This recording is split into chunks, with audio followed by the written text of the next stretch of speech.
Doctor Anwarul হকের আজকের গল্প মাতৃভূমির গল্প। এক সময় দূর পাহাড়ের ওপারে অবস্থিত এক দেশ ছিল যার নাম মাতৃভূমি। এই দেশের মানুষের জীবনধারা ছিল অন্য সকল দেশের চেয়ে আলাদা। এখানে নারীরাই ছিল ক্ষমতার মূল কেন্দ্র। এই সমাজের নিয়ম ছিল নারীরা সন্তানের পরিচয় বহন করতেন এবং মায়ের নামেই সন্তানের পরিচয় হয়ে উঠত। পুরুষদের পিতৃত্বের চেয়ে মাতৃত্বের গুরুত্ব বেশি ছিল, কারণ সন্তান জন্মদানের মাধ্যমে নারীরা এই সমাজে ক্ষমতার কেন্দ্রবিন্দুতে আসতেন।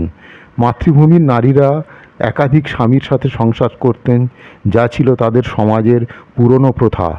এই বহু বিবাহের প্রথা এক ধরনের সামাজিক বন্ধন, যেখানে পুরুষরা তাদের শ্রম এবং সেবা দিয়া নারীদের সমর্থন করতেন। পুরুষদের মধ্যে কোনো প্রতিদ্বন্দ্বিতা ছিল না, বরং একে অপরের প্রতি সহযোগিতামূলক মনোভাব ছিল। স্বামীরা একে অপরের সঙ্গে সঙ্গী হিসেবে নারীকে যত্ন ও সমর্থন দিতেন। মাতৃভূমির আইন ব্যবস্থাও ছিল নারীকেন্দ্রিক। এখানে যে কোনো সামাজিক সমস্যা মীমাংসা করতে হলে নারীদেরকে এগিয়ে আসতে হতো।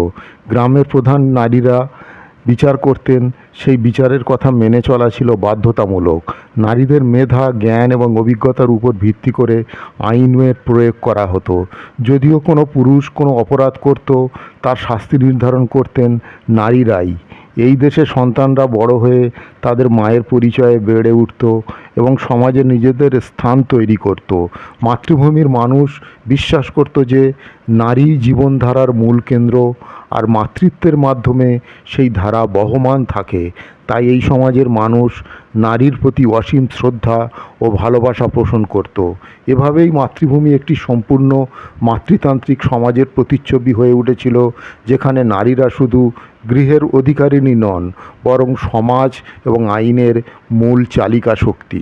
তো সুপ্রিয় দর্শক, এই নতুন ধরনের গল্পটি যদি আপনাদের ভালো লেগে থাকে, এই রকম গল্প এই চ্যানেলে প্রতিদিন পাওয়ার জন্যে এই চ্যানেলটিকে সাবস্ক্রাইব করে রাখতে পারেন, আর ভিডিওটিকে লাইক ও শেয়ার করুন। ভালো থাকুন, সুস্থ থাকুন।